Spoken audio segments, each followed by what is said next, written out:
Une question sur la visite du Premier ministre russe Vladimir Poutine qui était en France vendredi. Alors la Russie qui semble très intéressée par un navire de guerre français, le Mistral, qui est un navire polyvalent qui peut transporter à la fois des hélicoptères et des chars d'assaut.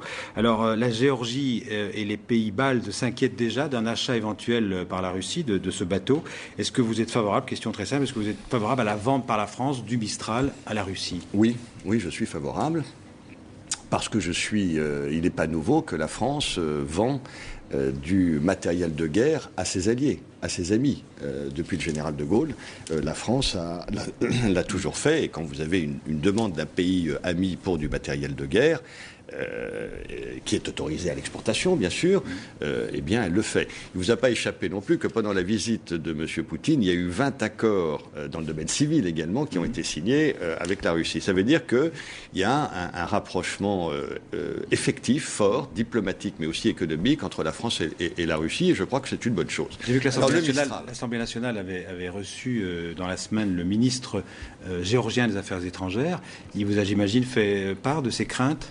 Il ne nous en a pas parlé. Il nous en a pas parlé. Nous avons parlé avec lui de beaucoup d'autres choses. Ouais. Il nous a d'ailleurs beaucoup remercié. Vous comprenez ces craintes ? Il nous a beaucoup remercié pour l'attitude de la France et du président de la République pendant les 4 jours entre le 8 et le 12 août 2008 qui ont fait que la Géorgie n'a pas été renvoyée par la Russie. Et par conséquent, il était surtout très redevable à l'action diplomatique de la France.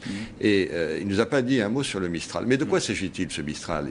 C'est un navire de guerre, qui peut être de guerre, mais qui peut être également civil, n'est-ce pas, qui a une double fonction.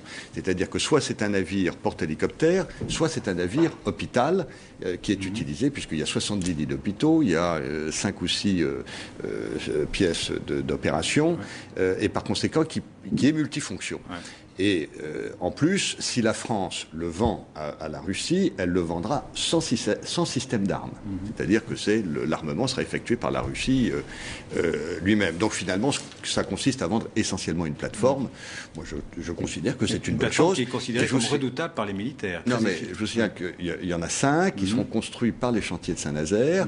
Ça donne énormément, ça donne des dizaines d'heures, de milliers d'heures de travail à nos ouvriers et à nos ingénieurs. C'est fondamental. Une bonne chose, oui. Bruno Darroux. Donc en fait, c'est avant tout, nous dites-vous, une décision économique. Il n'y a pas de volonté de la France d'établir vis-à-vis de la Russie une politique de vente d'armes plus cohérente. Bien sûr que non.